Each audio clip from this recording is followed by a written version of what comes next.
यशोमती मैया के नंद लाला। माँ, माँ, माँ,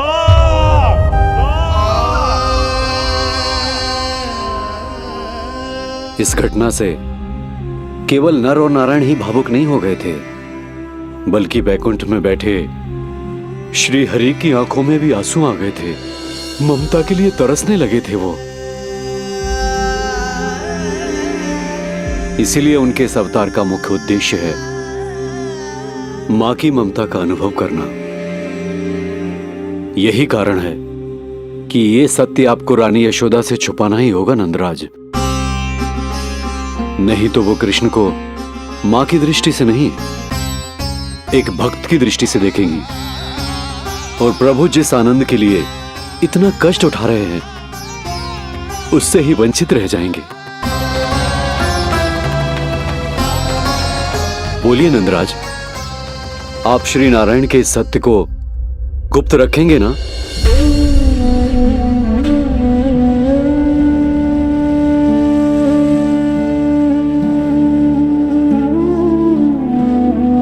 प्रभु ने मुझे कैसी दुविधा में डाल दिया है गुरु। यशोदा से तो ये सत्य मैं छुपा भी लूंगा,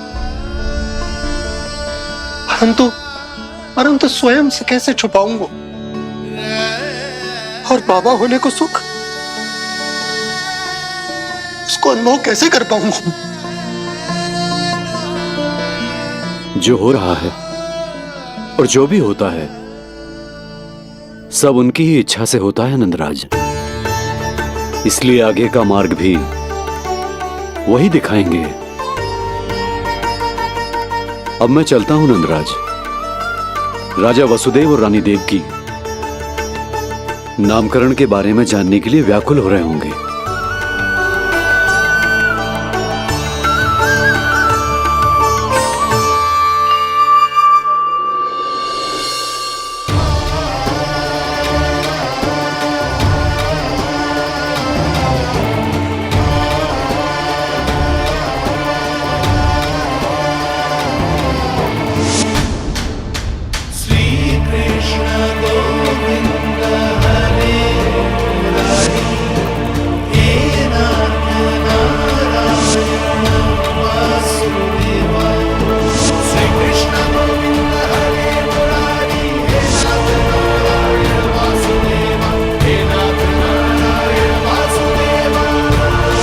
सत्य यह है नंदराज, कृष्ण राजा वासुदेव के पुत्र हैं।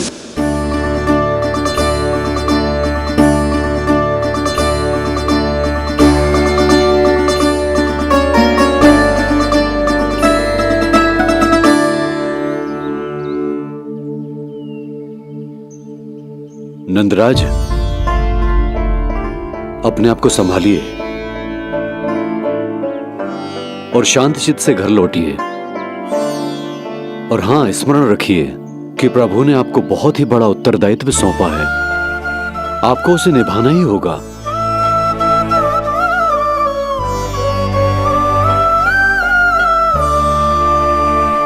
प्रभु आपको शक्ति दे।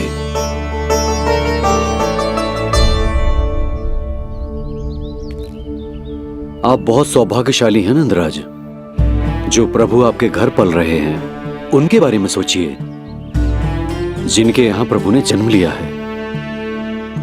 वो दोनों तो प्रभु की बाल लीलाओं से पूरी तरह से वंचित हैं।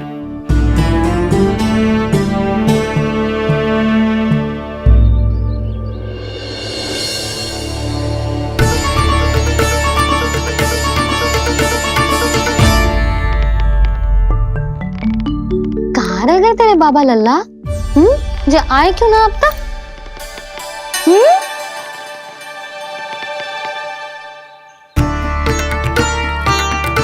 मेरा लल्ला मेरा ना है,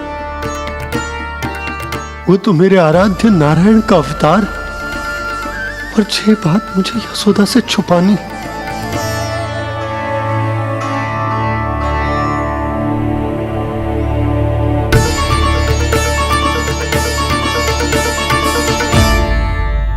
बाबा वहीं खड़े मत रहो, अब आ भी जाओ ना।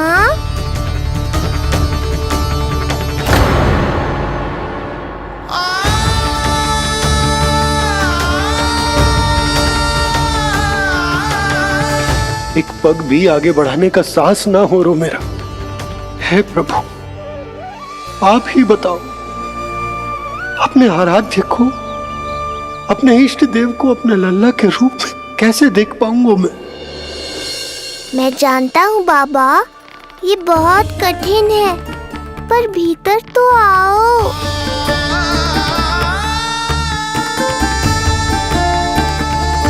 अब आ भी जाओ बाबा, ऐसे बाहर कब तक खड़े रहोगे आप?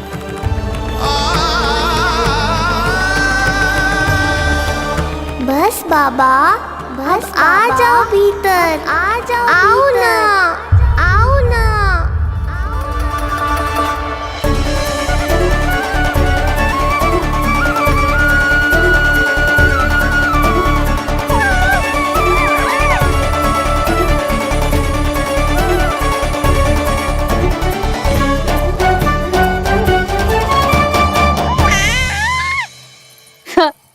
समझो? जब तू इधर उधर भाग रहा होगा तो तुझे बुलाने के लिए मैं तुझे ऐसे पुकारूंगी, कृष्ण। और जब तू शैतानी करेगो ना लल्ला, मैया को तंग करेगो, तो मैं तुझे क्रोध में ऐसे बुलाऊंगी, कृष्ण। हाँ। इसे सत्य पतो ना है, इसीलिए कितनी अच्छी तरह से मैया होने का कर्तव्य निभा रही है। पर मैं अब बाबा होने का कर्तव्य कैसे निभा पाऊंगा?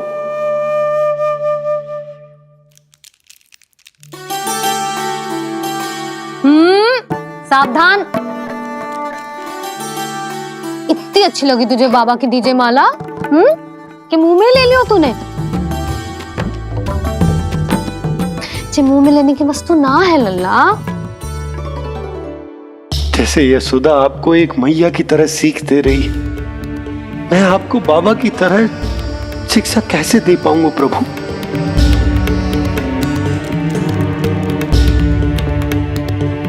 कृष्ण, अभी मना किया ना मैया ने? जे तो प्रभु को ही डांट रही है। सावधान, जो फिर से मुंह में लिया तो। यशोदा, तुम्हें पता भी है तुम किस पर क्रोधित हो रही? हाँ, अपने लल्ला पर। और किस पर?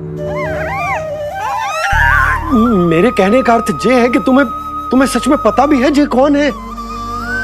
स्वयं प्रभु ने मुझसे कहा है, किसी और प्राणी को इसके बारे में भनक तक नहीं लगनी चाहिए।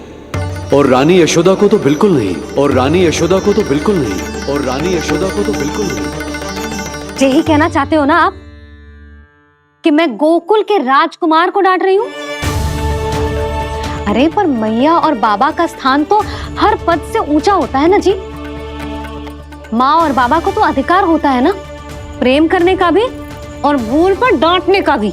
बस यही बात आपको समझनी है बाबा, फिर सब पहले जैसा हो जाएगा। मैं समझ तो हूँ, पर ये विचार के ये केवल हमारा पुत्र ना है, ये स्वयं नारायण का अवतार भी है। इसे अपने मन से निकाल ना पा रहा हूं मैं। ओहो, आपको समझाना तो मैया को संभालने से भी अधिक कठिन है बाबा। लल्ला। अरे लल्ला। जशोदा जी, आपने हमें नामकरण के लिए ना बुलायो। कोई बात ना है, लेकिन ये तो बताओ कि लल्ला का नाम क्या रखो है? हाँ भाभी, बताओ ना। हाँ जीजी, अब और प्रतीक्षा ना हो रही हमसे। इसका नाम रखो है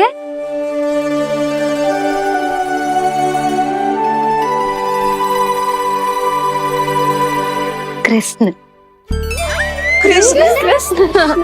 बहुत प्यारा नाम है, लेकिन थोड़ा कठिन है। मैं तो इसे किशन बुलाऊंगी। सही कहो, मैं भी इसे प्रेम से किशन ही कहूंगी। क्यों किशन? मेरे लिए तो जे किसना है।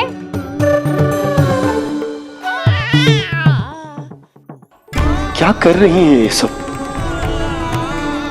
बाबा, इन सब के लिए मैं केवल कृष्ण हूँ, भगवान नहीं। बस अब आप भी शीघ्र ही समझ जाओ ना ये। अरे तुम सब हाँ हाँ, बुरा मुझे भी लग रहा है, जो सारी की सारी पहले ही दिन मेरे लल्ला का नाम बिगाड़ रही है। किंतु इसमें भी इन सब का प्रेम ही छुपा है, और हम सब तो प्रेम से भगवान को भी प्यारा सा नाम दे देते हैं, है ना? हाँ। सत्य तो ये है कि कृष्ण नाम बहुत अच्छा है, किंतु मैं भी अपने लल्ला को प्रेम का नाम देना चाहती हूँ। कान्हा बुलाऊंगी इसे, कान्हा बुलाऊंगी इसे, कान्हा बुलाऊंगी इसे।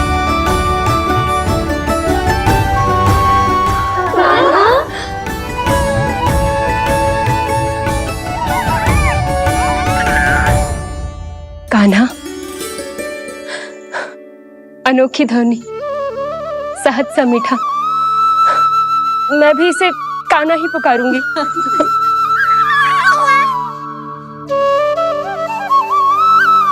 आप भी बुलाओ ना इसे। आप एक बार बुलाकर तो देखो, झट से पलट कर देखेगा आपको ये हमारा नटखट कान्हा। प्रभु, ये सब आपका सत्य ना जानती, पर मैं जानता हूं। अब इस मुख से आपका नाम केवल भक्ति भाव से ही निकल सकता है, वात्सल्य भाव से ना। जी की लल्ला का भी तो नामकरण हुआ था ना अपने लल्ला के साथ। हाँ भाभी, क्या नाम रखा गया है इसका? हाँ, बताओ ना। हाँ भाभी, बोलो ना। बताओ ना जीजी। ना, देखो, एक मैया से उसके लल्ला का नया नाम बताने का आनंद मैं ना छीन सकती। यदि तुम सबको कान्हा के दाऊ का नाम जानना है तो चलो सबके सब रोहिणी जीजी के पास। हाँ, सही कहो, सही कहो। मैं अभी आई। हाँ,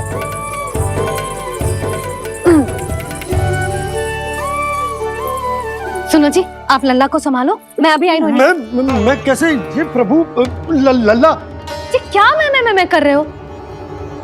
क्या हो गया आपको? मैं शीघ्र ही आ जाऊंगी। यशोदा, मुझसे दूर कब तक रहोगे बाबा?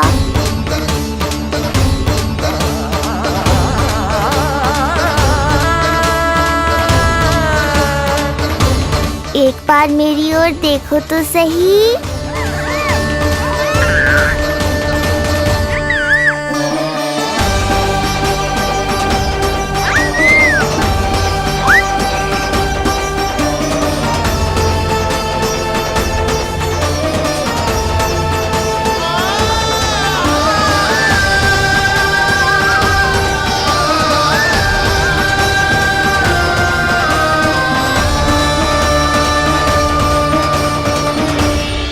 प्रभु, मुझे दुविधा में डालकर आप मुस्कुरा रहे हो। ये कैसी परीक्षा है?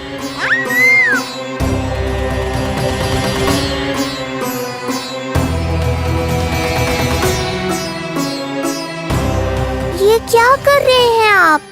पिता का स्थान पुत्र के चरणों में नहीं होता, पुत्र के सिर के ऊपर होता है उनका हाथ, उनका वरदहस्त।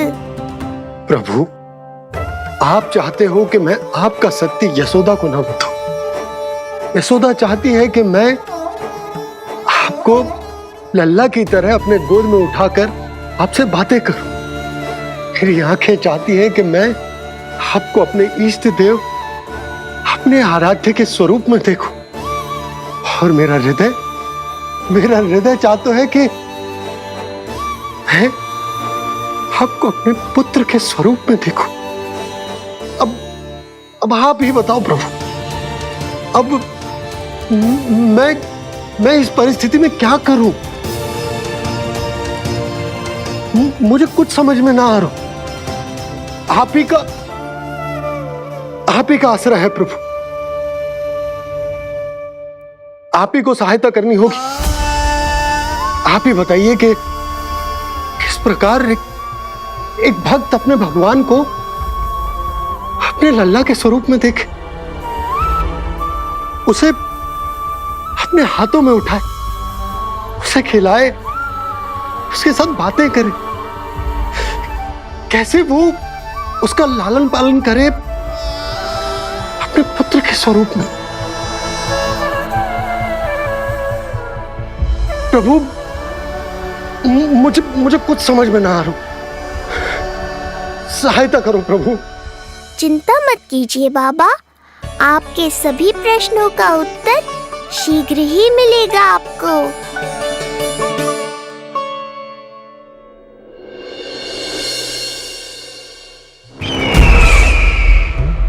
ऋषि गर्ग पधारे हैं महाराज।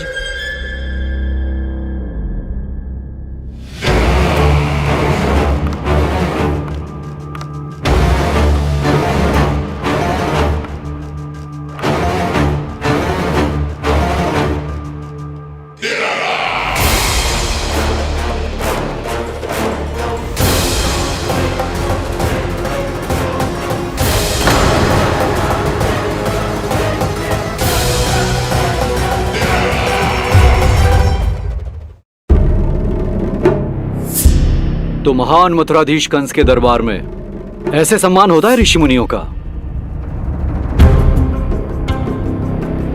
नहीं नहीं ऋषिवर, ये तो केवल एक उदाहरण है कि कैसे एक विष्णु भक्त का सम्मान नहीं किया जाना चाहिए। तब तो अच्छा ही है। मैं यहां तुमसे सम्मान की अभिलाषा लेकर नहीं आया हूं। मैं यहां देवकी और वसुदेव से भेंट की इच्छा लेकर आया हूं। क्यों? मेरे विरुद्ध कोई षड्यंत्र रचना चाहते हो? जो सदैव दूसरों के विरुद्ध षड्यंत्र करता है, उसका संपूर्ण जीवन इसी भ्रम में बीतता है कि सारा संसार उसके लिए षड्यंत्र कर रहा है। परंतु अन्य व्यक्तियों के पास इससे भी अत्यधिक महत्वपूर्ण कार्य होते हैं करने के लिए। यह महत्वपूर्ण कार्य करने की आपकी यह इच्छा इस दरबार में पूर्ण नहीं होगी ऋषिवर।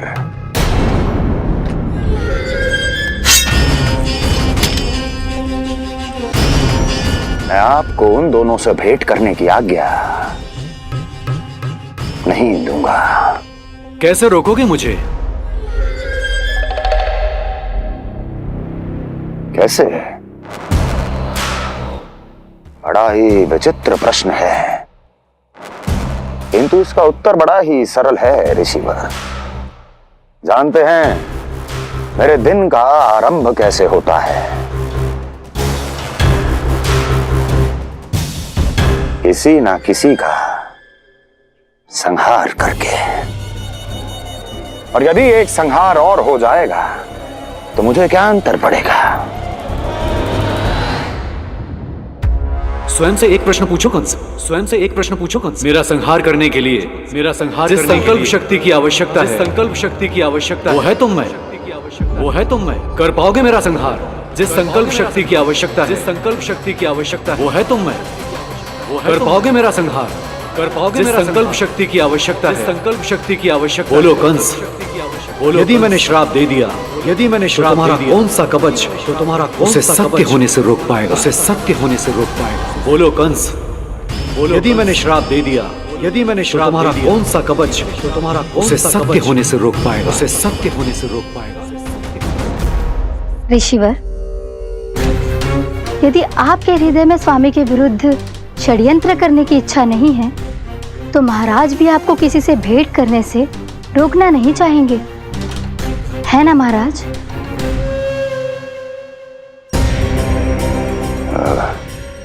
हाँ,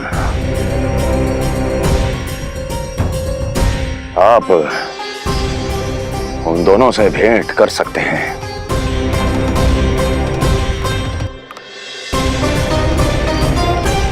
दुर्जन, इन सब पर दृष्टि रखो। अब सब कुछ सुनकर आना, सब कुछ भी छूटना नहीं चाहिए। जाओ।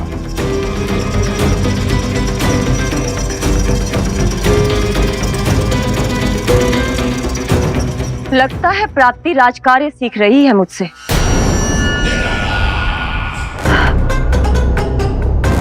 उचित समय पर सही सुझाव दिया तुमने प्राप्ति।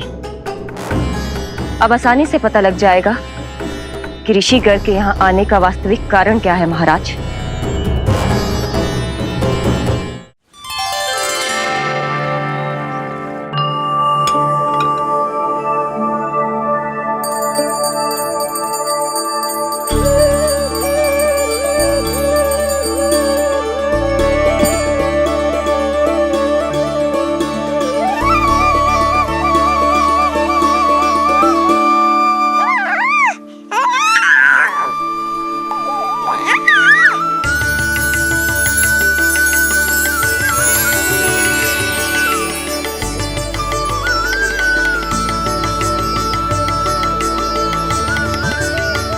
स्वयं नारायण मेरे घर में है तो ये फूल उनके चरणों में क्यों चढ़ा रहा हूं? तैयार हो मेरा लल्ला। किंतु बुरी दृष्टि वाला टीका लगाना तो भूल ही गई तेरी मैया। अभी आ।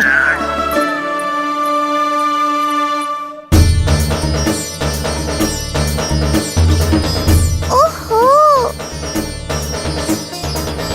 नहीं नहीं बाबा, ये मत करो। मैया आ रही है, उन्हें पता चल जाएगा।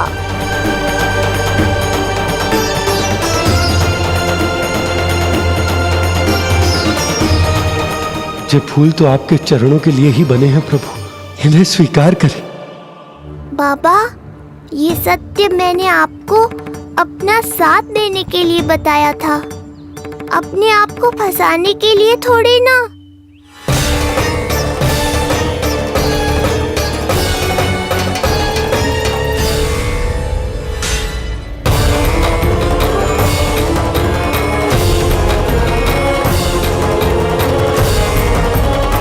नारायण नारायण। प्रणाम पंडित जी। नंदराज जी, रानी जी, बिटिया के पांव भारी थे ना, तो सेलिवाने समधियाने चला गया था, वहां कुछ अधिक ही समय लग गया। आज वापस आया तो पता चलो कि स्वयं गर्ग ऋषि ने लल्ला का नाम रखो है, सो मिलने चला है। क्या नाम मिलो है इसे? उन्होंने लल्ला का नाम कृष्ण रखो है। उन्होंने लल्ला का नाम कृष्ण रखो है।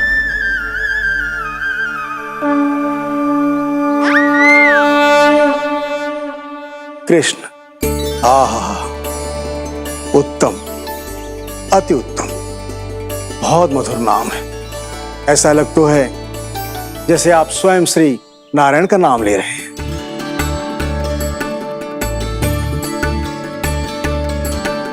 स्थिति को और गंभीर मत बनाओ पंडित जी। आपको तो बाबा के प्रश्नों का उत्तर देना है। एक बार मेरी ओर देख लो, आपको स्वयं ही पता चल जाएगा कि आपको इस समस्या को कैसे सुलझाना है।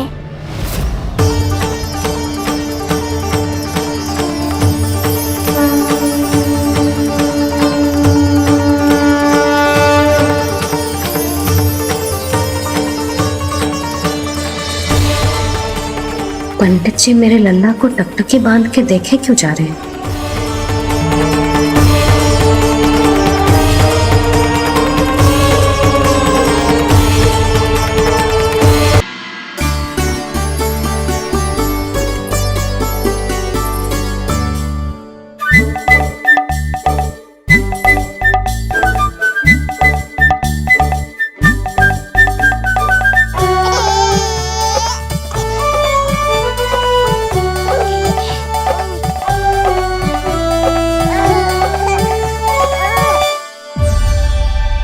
मैया, ये क्या किया?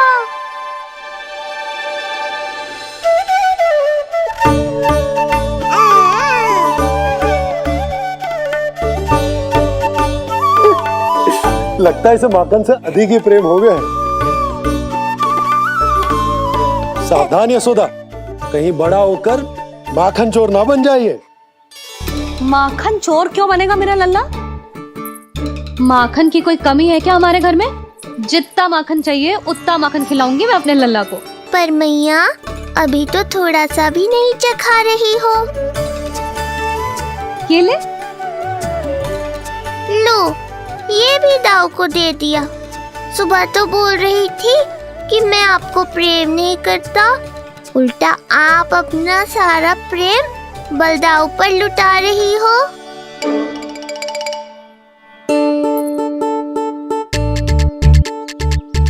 सुनो जी, कान्हा के चारों ओर सिरहाने लगा दो ना, नहीं तो जी फिर से इधर उधर चला ना जाए। क्या अच्छा सुझाव दिया तुमने। अभी लाए।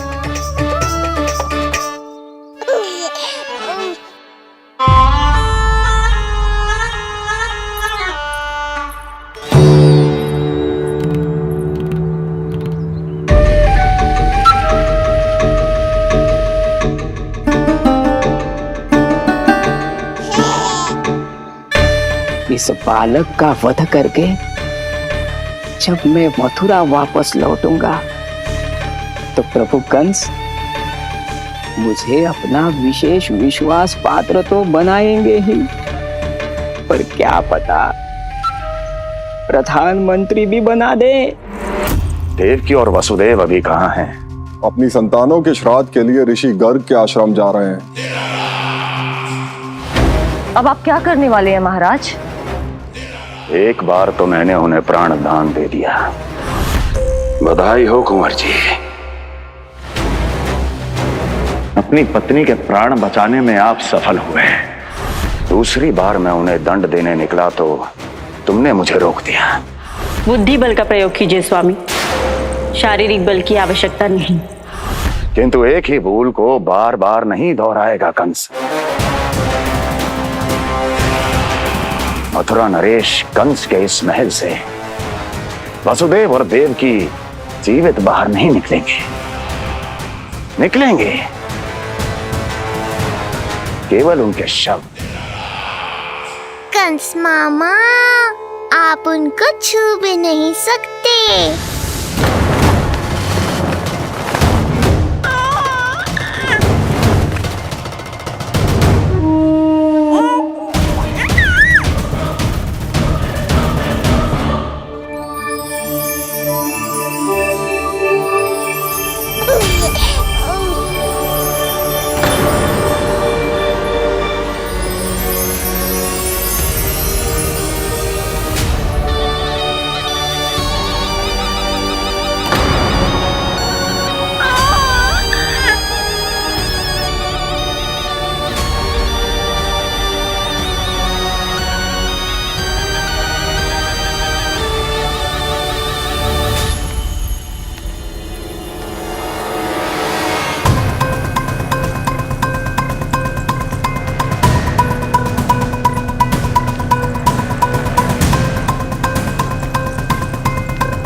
ये क्या हो रहा है?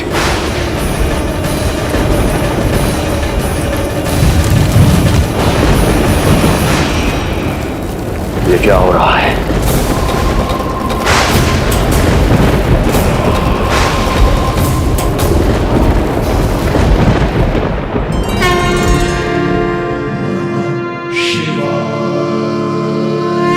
क्या हुआ प्रभु? आप अचानक इतने चिंतित क्यों हो गए? कृष्ण ने अपने पांव का अंगूठा अपने मुख में रख लिया है देवी। इसमें चिंतित होने की कोई बात नहीं है प्रभु। ऐसा तो हर बालक कभी ना कभी करता ही है। तो सखा कोई साधारण बालक नहीं है देवी पार्वती, तो भगवान है। यदि वो ऐसे ही अपने अंगूठे को मुख में रखकर खेलते रहे तो अवश्य ही आ जाएगी। कौन आ जाएगी प्रभु? प्रलय आ जाएगी देवी, प्रलय आ जाएगी देवी। हे नारायण, ये क्या हो रहा है?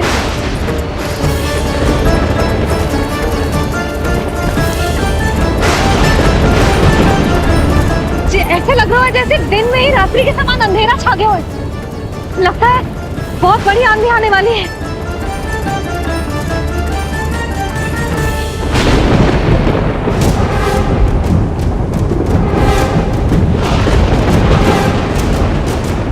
ये भीषण आंधी, ये मूसलाधार वर्षा, तुम दोनों ने ऋषि गर्ग के साथ मिलकर अवश्य कोई योजना बनाई है ना? बोलो बोलो, क्या है वो योजना? बोलो।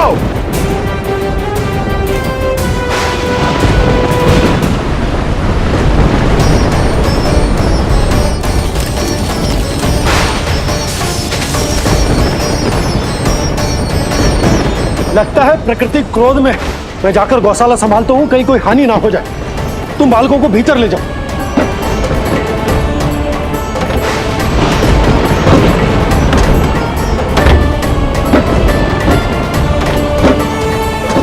जीजी, द्वार और झरोखे बंद करते हैं। हाँ,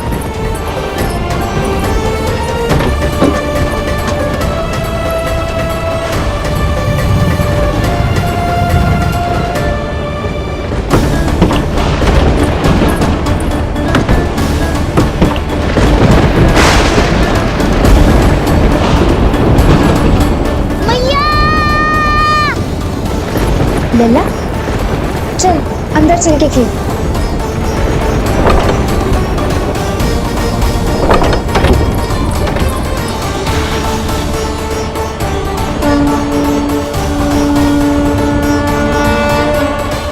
आपके सखा तो ध्यान निद्रा में चले गए हैं प्रभु। इनकी ये अंगूठा चूसने की सामान्य सी क्रिया का कितना घातक प्रभाव पड़ रहा है, इन्हें तो पता भी नहीं है। चाहे जानबूझकर की जाए या अनजाने में हो, सखा की हर लीला के पीछे कोई ना कोई उद्देश्य अवश्य छिपा होता है। पर ऐसा लगता है देवी, जैसे उनकी इस लीला के पीछे एक नहीं अनेक उद्देश्य छिपे हैं।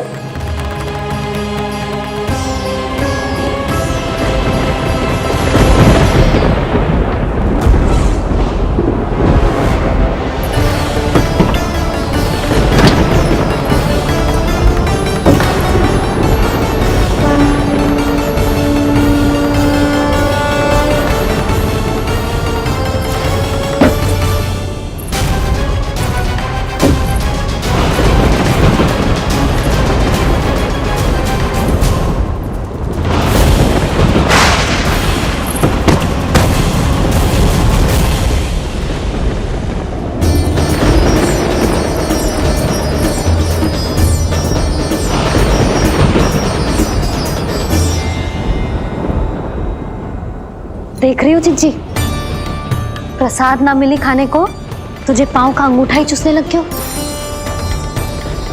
कान्हा, ये क्या कर रहे हो है? अंगूठा मुंह से निकाल दे लल्ला। अच्छी बात ना है कान्हा। देख कान्हा, तू नींद में है, इसका अर्थ ये ना है कि मैया तुझे अंगूठा चूसने देगी। निकाल अंगूठा मुंह से।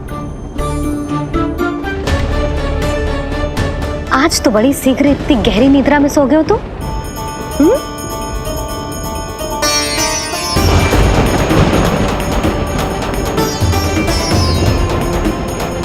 देख रही हो ना जीजी, अंगूठा मुंह से निकालने को तैयार ही ना जी। ऐसा क्या आनंद मिल रहा है?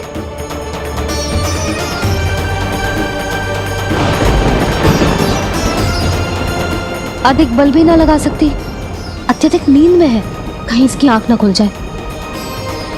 रानी भाभी, लगता है तीव्र वर्षा होने वाली है। मैं और भोला भैया के साथ अगले निकल रहे हैं। हो सकता है उन्हें हमारी आवश्यकता हो। हाँ हाँ, चलो बोला। चिच्ची, तीव्र वर्षा आरंभ होने से पहले आप और बलदाऊ निकल जाओ। ठीक है, किंतु तुम भी सतर्क रहना। हाँ, आप भी ध्यान से जाओ।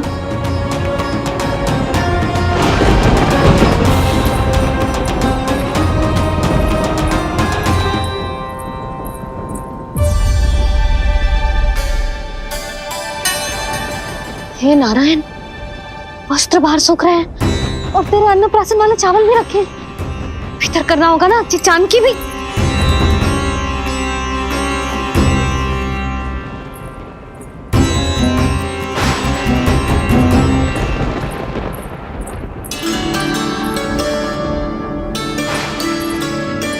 लल्ला वैसे जी बहुत बुरी बात है, अंगूठा मुंह से बाहर निकाल।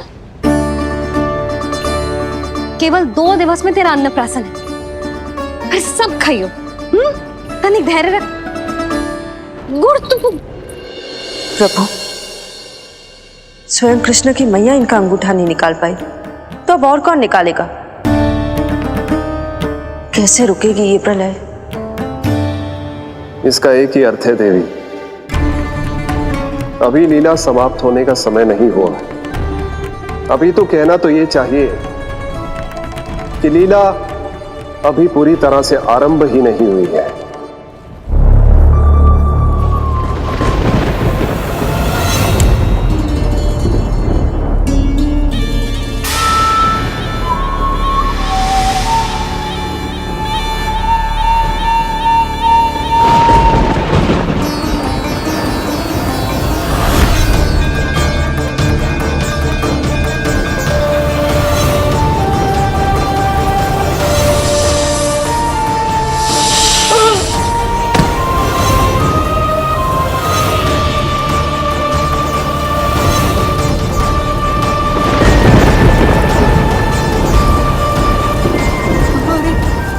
कंस ने प्रलय बुला ली, कंस ने प्रलय बुला ली।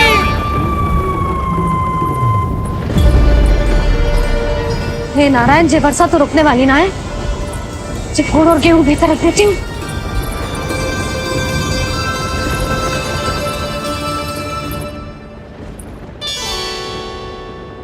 जे देख रहे हो गुड़, जे तेरे अन्नप्राशन के पकवानों के लिए ही है।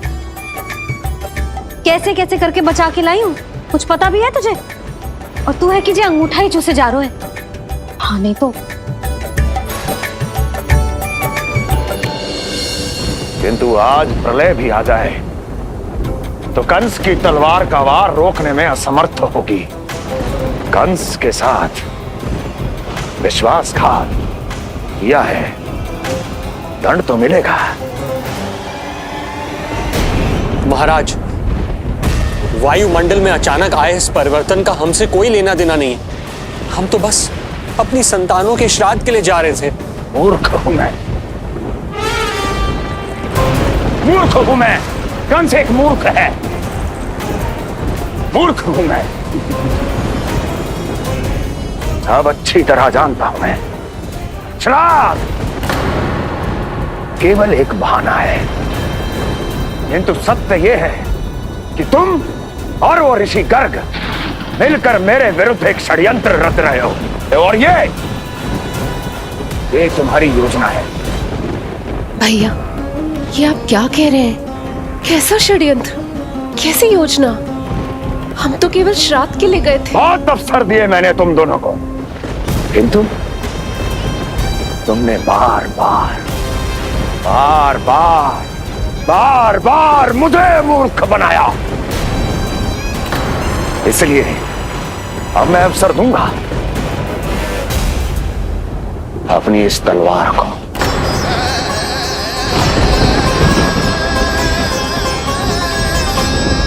येन केन प्रकारेण साम दाम दंड भेद, कोई ना कोई युक्ति लगाकर मैं तुम्हारे उस बालक का वध कर ही दूंगा। पर उस क्षण का साक्षी बनने के लिए अब तुम दोनों को जीवित नहीं छोड़ूंगा मैं।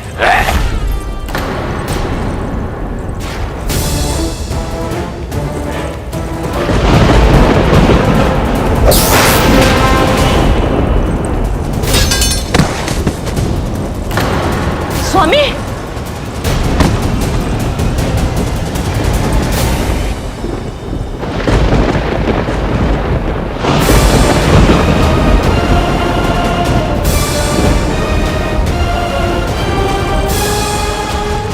तेरा काल तेरी प्रिय बहन के गर्भ से उसकी 8वीं संतान बनकर जन्म लेगा और तेरा विनाश करेगा, विनाश करेगा, विनाश करेगा।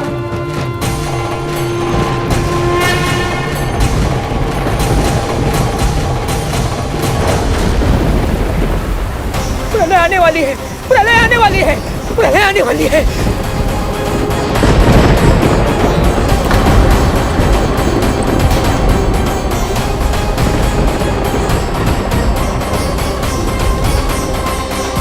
यदि कंस को रोकना, अपने माता पिता की रक्षा करना और चपलासुर के ब्रह्म को मिटाना ही इस लीला के उद्देश्य थे, तो ये सभी उद्देश्य पूरे हो चुके हैं प्रभु। अब तो ये प्रलय रुकनी ही चाहिए।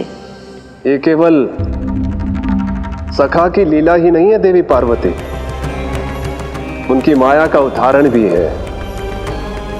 मार्कंडेय ऋषि को दिए गए वरदान को पूरा करने के लिए ही ये सब हो रहा है। कौन सा वरदान प्रभु? प्रभु की माया को साक्षात अपनी आंखों से देख पाने का वरदान।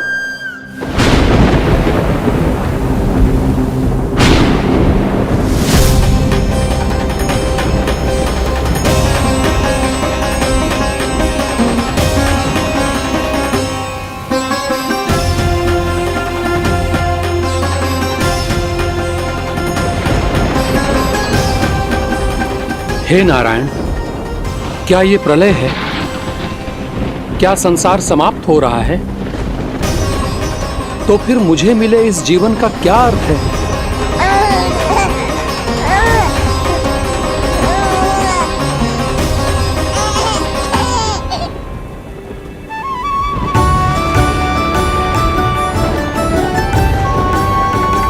ये बालक यहां कहां से आया?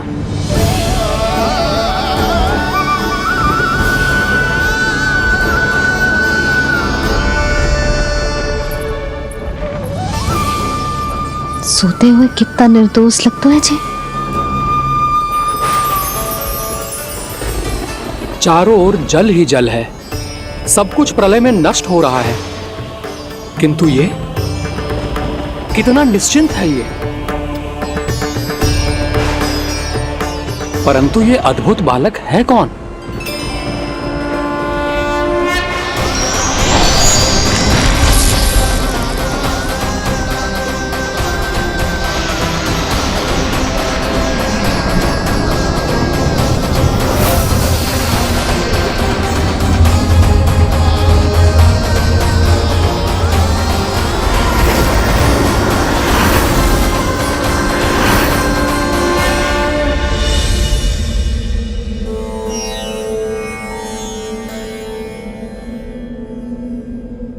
जिन घने काले बादलों ने आकाश को घेरा हुआ था, कहां गए वो?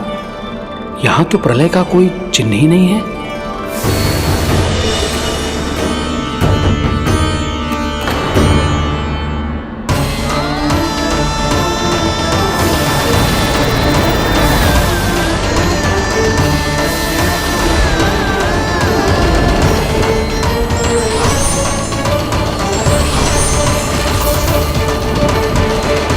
ये आप ही की माया थी ना प्रभु?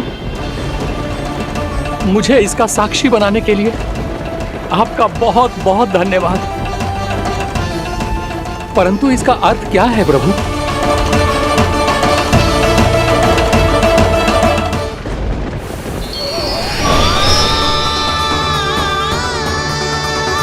प्रभु,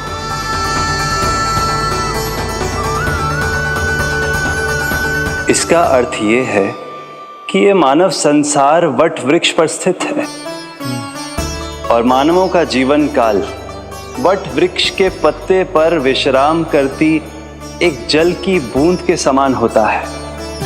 वो बूंद जो किसी भी क्षण नीचे गिर सकती है। आपने तो स्वयं देखा है महर्षि, ये संपूर्ण जगत, ये महाब्रह्मांड मेरे ही भीतर स्थित है। ये उदाहरण है इस बात का कि जो दिखता है उसके कई स्वरूप होते हैं। जो आज आप देख रहे हैं वो पहले भी हो चुका है और आगे भी होगा। सब कुछ एक माया है। प्रलय का होना, जीवन का होना, दुख, सुख, सब एक भ्रम है। ठीक उसी प्रकार जिस प्रकार एक जलाशय में दिखने वाला प्रतिबिंब आपकी वास्तविकता नहीं बल्कि एक भ्रम होता है। इसलिए मनुष्य को सदैव ध्यान रखना चाहिए कि जीवन में कोई भी संकट क्यों ना आए, वो इस प्रलय की तरह केवल एक भ्रम ही होता है। ऐसे समय में जो संकट के सामने झुक जाते हैं या अधर्म का साथ देते हैं, वो स्वयं को उस भ्रम रूपी प्रलय में डुबोकर नष्ट कर लेते हैं।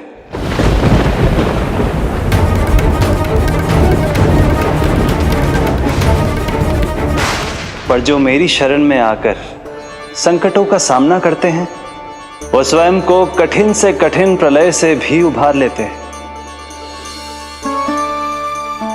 किंतु प्रभु, सभी व्यक्तियों में संकटों का सामना करने का साहस नहीं होता। कृपा करके आप कुछ ऐसा कीजिए जिससे आपके भक्तों को इतना बल मिले कि वो कठिन से कठिन परिस्थितियों का सामना भी सहर्ष कर सकें। मैं वरदान देता हूं महर्षि, पीपल के पत्ते पर बाल कृष्ण की इस छवि का स्मरण मेरे जो भी भक्त करेंगे, उनके साथ मेरा आशीर्वाद सदैव बना रहना। वो चाहे कितनी भी कठिन परिस्थिति में क्यों ना फंसे, बाल कृष्ण की ये छवि उन्हें उससे उभर पाने में सामर्थ्य प्रदान करेंगे।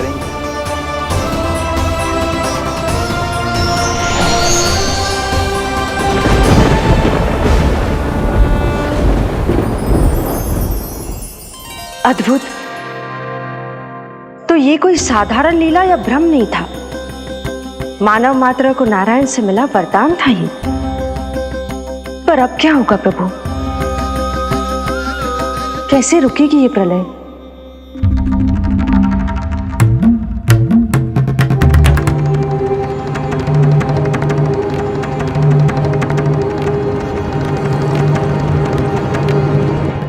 क्या सोच रहे हैं प्रभु? क्या आप रोकेंगे ये सब? नहीं प्रिय, ये कृष्ण की माया है, वही इसे रोक सकते हैं। पर मैं अपने सखा से भेंट करने अवश्य जाऊंगा। पर पिछली बार की तरह बिना उपहार लिए नहीं।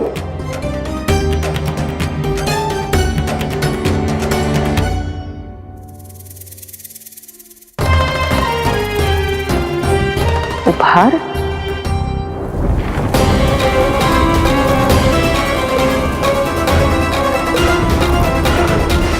आप तो प्रलय का भी सामना करने के लिए तैयार थे ना भैया?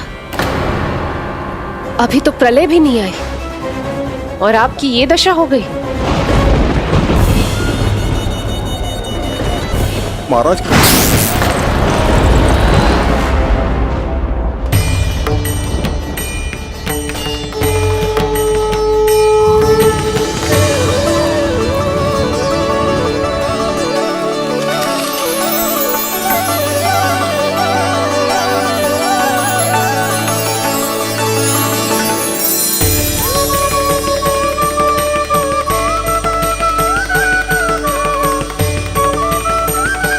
महादेव, आप उपहार में ये निष्प्राण वस्तु देंगे अपने सखा को? सही पहचाना देवी, पर उपहार देने से पहले इसे आकार दूंगा मैं, क्योंकि प्राण तो इसमें बाल कृष्ण ही भरेंगे।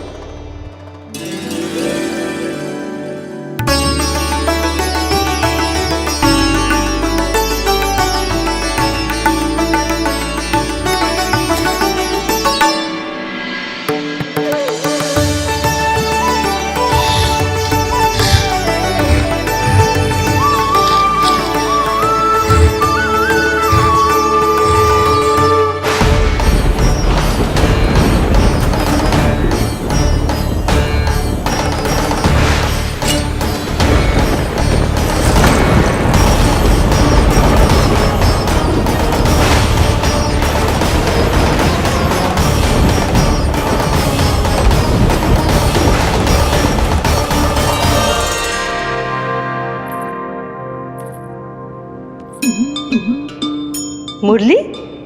बस उन्हें मेरा उपहार अच्छा लगे, यदि यशोदा मैया ने आपको अपने सखा से मिलने से फिर से रोक दिया तो? इस बार चुपचाप छिपकर उनकी दृष्टि से बचकर जाऊंगा देवी पार्वती। उन्हें पता ही नहीं चलने दूंगा। संभालिएगा प्रभु, यदि यशोदा मैया ने आपको पकड़ लिया तो लेने के देने पड़ जाएंगे महादेव।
जे रहे चावल, जानकी को कही थी मैंने भीतर रख दे, छोड़कर चली गई बाहर, कुछ याद ही ना रहते ऐसे।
कान्हा,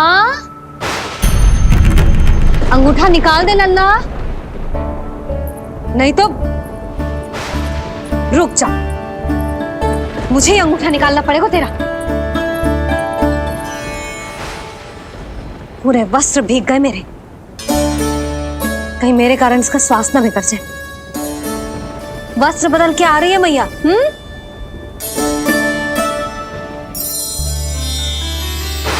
आ रही हूं।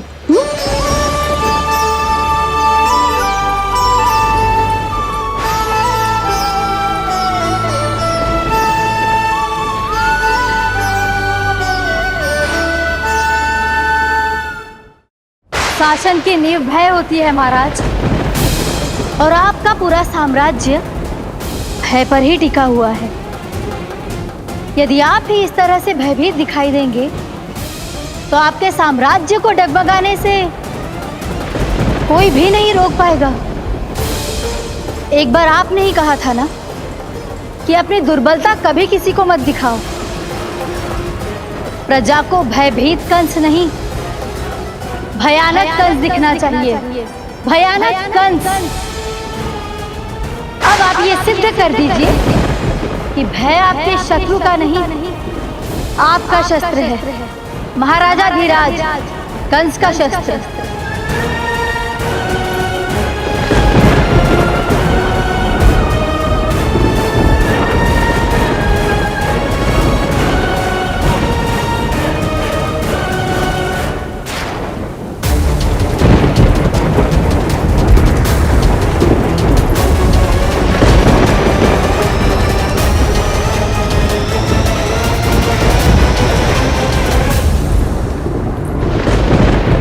उससे क्या भयभीत होना जो स्वयं भयभीत हो, उससे क्या भयभीत होना जो स्वयं भयभीत हो। सखा, इस माया को विराम देने का समय आ गया है।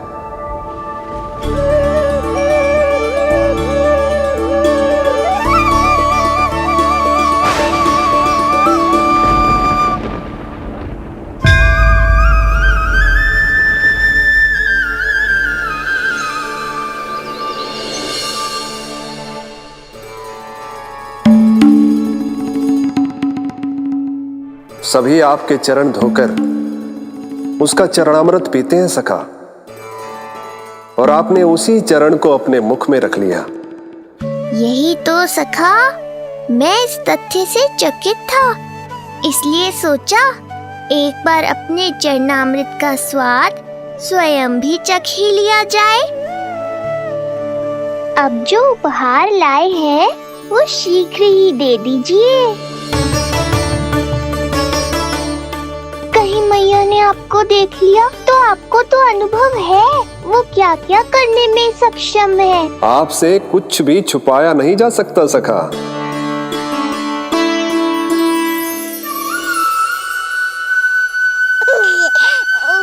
इन अधरों पे पांव के अंगूठे से अधिक ये मुरली शोभा देगी सखा।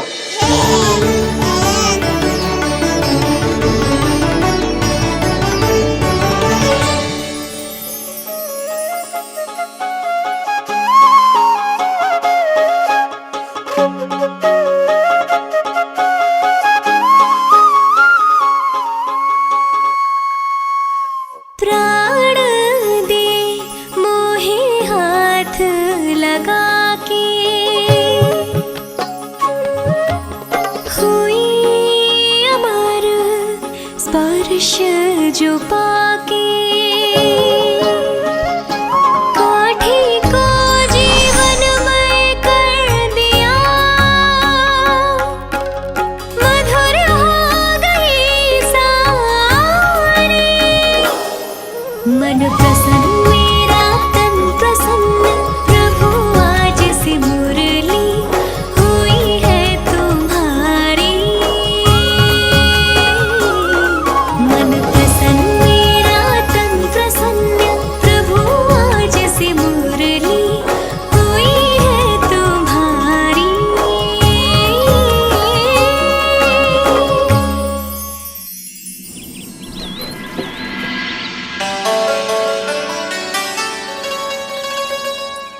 तुम्हारी भक्ति ने मेरा मन जीत लिया है मुरली। शीघ्र ही सारा संसार तुम्हें मेरे नाम से और मुझे तुम्हारे साथ से पहचानेगा।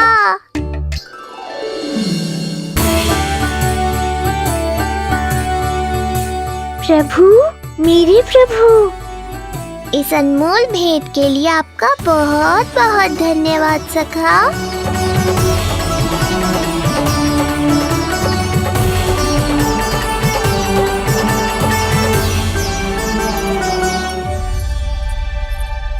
सखा, मैया,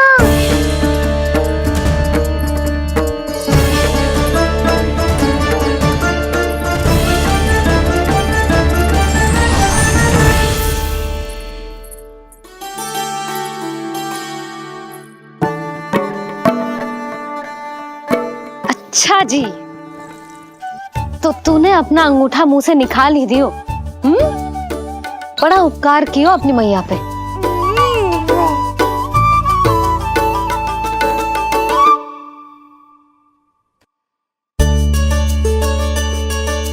प्रभु, मैया, ऐसा मत करो, मेरी मुरली वापस दे दो मुझे।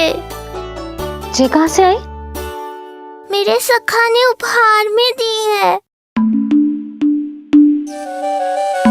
मैंने तो सोचा भी नहीं था मैया कि मेरे अंगूठा मुंह में लेने से इतना सब कुछ हो जाएगा। तेरे मुख पे छाई ये दृष्टता की छाया साक्षी है। ये जो भी हुआ, ये तुम दोनों उस ऋषि गर्ग और तुम्हारे उस पुत्र का किया धरा है, जिसे तुमने मुझसे छुपा रखा है। जो स्वयं दूसरों का बुरा करते हैं, उन्हें सदैव यही लगता है कि उनके पीठ के पीछे उनके विरुद्ध कोई ना कोई षड्यंत्र हो रहा है। मुझे तनिक भर भयभीत देखकर इतना साहस आ गया तुझमें कि मुझे प्रत्युत्तर देगी। लगता है तुम दोनों महाराज की तलवार के वार को भूल चुके हो। स्मरण करो, इतने वर्षों में इसने एक बार भी तुम्हें छुआ तक नहीं, लेकिन अनेकों बार तुम्हारे हृदय को रक्त रंजित कर चुकी है ये। मेरी इस तलवार ने तुम दोनों की 6 संतानों का रक्त चखा है और अब एक और संतान के रक्त में स्नान करने वाली है ये। वो संतान जो गोकुल में पल रही है। बस कंस भैया बस, बस कंस भैया बस, बस कंस भैया बस।